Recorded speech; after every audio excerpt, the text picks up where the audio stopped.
I'd like to introduce you to Miles Holmes, who is a cultural anthropologist who works with the Warlpiri tribe in Australia. And he's very much interested also in the Kalahari project. And he's talking about the role that culture plays in keeping the skills of tracking alive. Because of course, along with the Kalahari Bushmen, the Aborigines in many parts of their country are considered the world's best trackers. And some of the most famous stories come from there.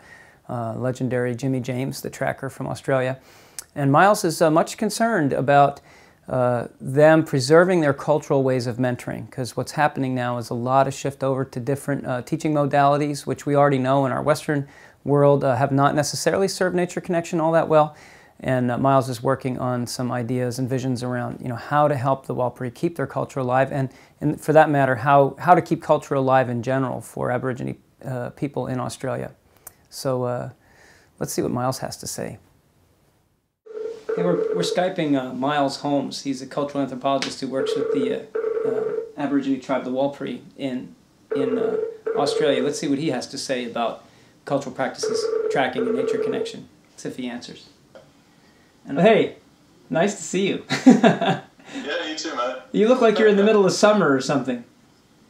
Oh, it's cooking hot here. Cooking hot. Hey, well, it's really fun to have you online here. Hey, so I have a question for you. You got a copy of Coyote's Guide last time you were over here in the States, and did you get a chance to look at it at all? Well, yeah, we were playing games out of it just 2 days ago with all these kids. So being on the other side of the planet and 19 hours ahead of us doesn't affect the effectiveness of these old traditional teachings, I guess. No, I think there's a common thread in all of that stuff, for sure. Definitely. Nice. And I don't know, the Australian kids seem to respond to it as well as anyone. Good. I mean, I taught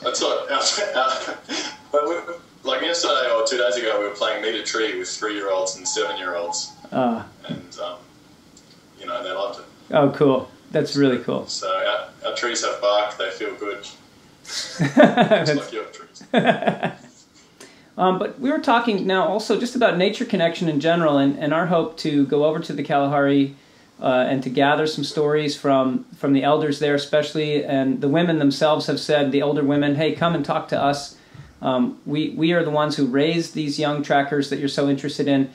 We know how to connect them to nature, and it's because of our raising of them as young people that they can track like they can as adults. In other words, to put it in the Coyote mentoring language, it is our nature connection mentoring skill that is responsible for the extreme nature connection skills that you see in the adults. And I wonder if you could comment on that, anything that you've seen in the Warlpiri that are along those lines, or anything that you might think about with respect to what I just said. You see this thing? Oh yeah. So this is a bean tree softwood shield called Cordigi, and what happens is that the women are fully responsible for the upbringing of these kids until they're, say, 12 or 13. Yeah. And by that point, they can do it. They can more or less live off the land. They might not know, distant sites, but they can catch anything and they can collect anything and they can probably track a lot of animals. And yeah, that's the grandmothers. And if you ask any of the old men, when I was doing my research on ecological knowledge, you ask the old men, where'd you learn this? How'd you learn this berry? And they'll always say, my grandmother showed me.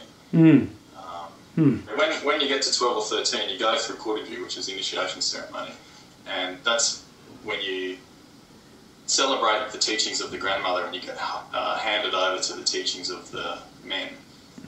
I mean, in a lot of ways, people don't have a word for Coyote teaching, but you can see it as being evident in the way that people just behave on the country. Like, I've heard stories about old men coming back from hunting trips with their rifle and just sitting down in camp, and the kids all rush in, what did you get, what did you get? And the elder just won't say anything, and then suddenly they'll notice that right in the sights of their gun is a tiny little piece of kangaroo fluff just tucked in there.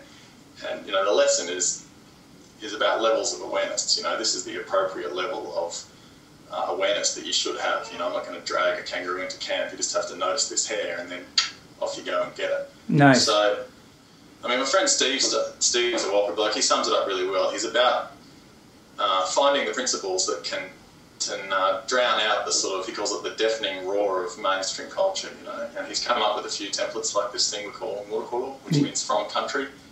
And it's about summarising the 5 main elements of Warlpiri culture, which are skin, which is kinship, language, Warlpiri language, law, which is all the songs and dreams tracks, ceremony, and country, which is the country itself. At least in the community development circles in Australia, this keeping your own identity, keeping your connection with country, and keeping your understanding of what it means to be Aboriginal while operating in the mainstream, there's a lot of evidence that that works, particularly when it's based in the community, when it's grassroots, when governments and organisations step in and start to manage it, that's when it falls over. Just because, well, again, the Warlpiri would say it smells different. You can't really put your finger on it, it's just not right. Participation drops off. Right on. And there's still a pretty strong message, at least in the Central Desert tribes, that these indigenous philosophies might be of use to the mainstream. They could be of value. Well, this is great. I mean, that was really rich stuff that you just shared with us, and I think you really underscored the importance of connection within culture as a primary agent for basically modeling and building connection. Like you said, you know, keeping the linkages and the kinship linkages alive is very strong, and it sticks around. But just growing up with that metaphor and that symbol around you all the time makes you think of connection first, almost to the point where you don't even notice it anymore. You know, connection becomes an operating system. And we talk a lot about the need to establish and strengthen connection as the foundation of our nature mentoring work. You know, that we now call it nature connection mentoring. You know, to be very specific. You know, it isn't just about information. Understanding nature in this more coyote-based model is more about connection first, and information comes along with that. You know, so I think you really helped us to strengthen that a little bit here in this discussion. So, yeah, thank you. Just check this out. See, this is another Kudiji here. See those black lines on it? Yeah. That's like you know, we're getting all metaphorical, but these things have practical uses too. That's a fire saw scar. Huh. So they rub that bottom boomerang behind me. Yeah. That one, they rub that one across this. And the coal collects in a little groove. Oh, that is practical. Oh, that's very, very cool. Anyway, that's the other thing, you know, people switch from the spiritual to the practical all the time, and sometimes you got no idea what people are talking about. You know? It's just how it is. You're like, okay, sometimes a shield is just a shield. Right, exactly. Well, great, Miles. Cool, that's good. Good talking to you guys. See you guys later. All right, take care, Miles. Thank you again. Bye. Bye-bye.